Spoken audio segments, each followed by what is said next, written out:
conclusion of the story of the runaway bride, or rather runaway empress, is finally here. From where we left off in our last issue, the children were about to die in space because their ship was about to explode. They had a big battle in the cockpit, which I never recommend.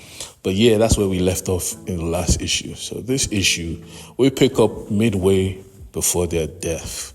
The princess and her two brothers are stuck in the cockpit of their kidnapper ship. And it's about to get hot. There was a large explosion. Pistols were shot in the cockpit and they were never supposed to be shot. In that moment, the princess knew the likelihood of them surviving this was very slim. Even the prince knew because he was a genius, so he knew the exact type of explosion that was coming. He was scared. He felt like he was a disappointment to his family. He felt like he wasn't sufficient. The explosions were raging on, so she looked at her brother and asked him if they could survive, and he said no. She held him in a strong embrace, telling him, "You were never a failure. Your sister is here to protect you." But just before everything could go up in flames, someone came through. It was Mommy Dearest, and she came to save their lives, which she did, embracing all of her children happily. We see Dane himself standing in the corner, happy as well, but because he's the bodyguard, he was never going to approach them. But the princess looked at him and called out to him, "Come here, you big lug." He hugged them. It was a precious moment. They teleported away safely, leaving the slavers to their vices. Making a stop at their final world, they were about to teleport to the most beautiful planet they had ever seen. Amethyst, a planet owned by the richest people in the universe, whose shared buildings were made out of precious gems. Imagine buildings made out of diamonds, bro. They were that rich. Meaning that at this moment, they were trespassing in the most expensive land known to man.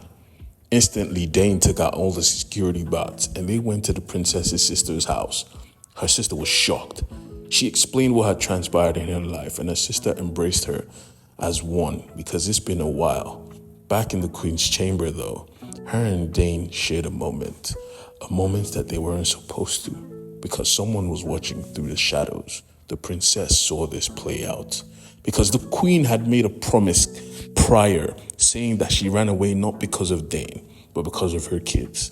So this, seeing her mother embrace her bodyguard, felt like a betrayal. But another problem was brewing because the Empress's sister was not who she claimed to be. The princess left the building. She went to let some steam off and she bumped into a gem. Picking up the gem off the floor with super strength and tossing it halfway down the road, she made a choice that she will come to regret. She called her father. In the middle of massacring the slavers, her father picked up the call, knowing full well it was his daughter. He expected it, because right now, he was going to get his kids. The final issue of Empress begins with the queen and her bodyguard in bed. Noticing movement in his room, Dane woke up, fast like lightning. But it was just the little prince and little man. They were looking for the princess. She was missing. Dane changed into his clothes, and just before they could escape, someone held a blaster to little man's head. It was the queen's sister, who apparently wasn't her sister in the first place. It was one of those aliens that change into your body to exercise for you. They were planning to take the queen and her children back to the emperor for money before they could use ship to escape. Ship was shot, destroyed on impact. At that moment, little man was frustrated and he made a promise. "I will kill you." Leading the family into the courtyard, they were surrounded. But little man had a plan because at that moment, he looked up and saw a ship, an old ship, and his race could control technology.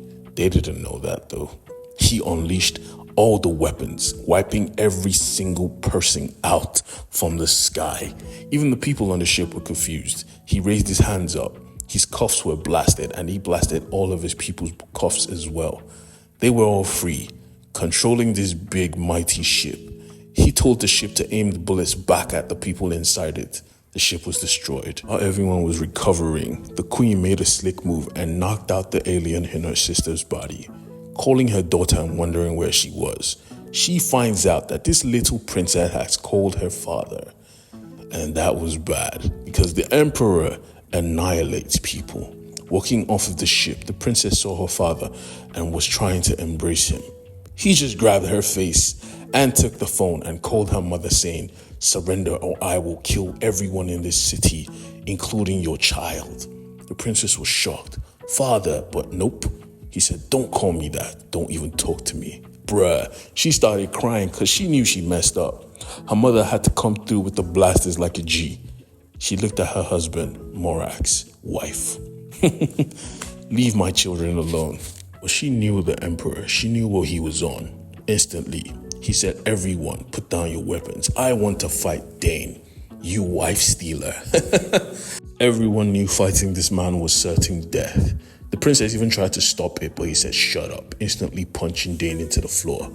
Dane tried to fight, but he was just too good, knocking him like a rag doll, because this was basically the Red Hulk. Tossing him to the side, the Empress said, "No, fight me." Instantly, everybody was like, "What? Why would you fight the Empress? My Empress, please chill." The Emperor was like, "Nah, I'm going to kill you with my bare hands in front of your kids. And when I'm done, I'm going to kill them too." Looking at his wife, he said it shouldn't take more than 2 punches, but instantly, poof, he is hit back. The queen was no joke. Everyone was shocked. What is happening?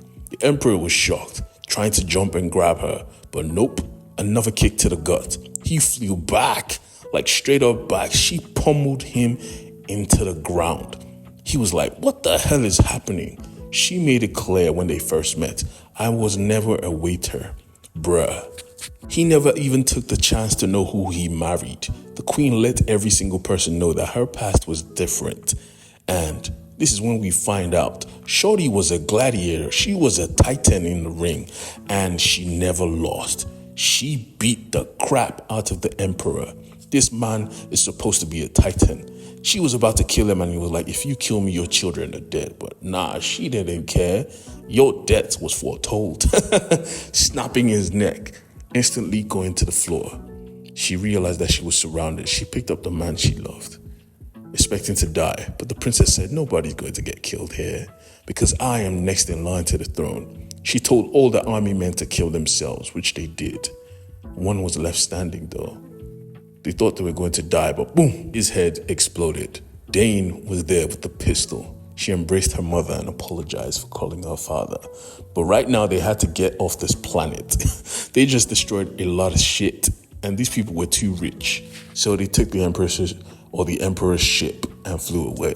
On the ship, everyone was celebrating. Even our boy Genius had managed to rebuild the ship himself. Dane had to talk to the princess, however. He had to make it clear that he loved her mother.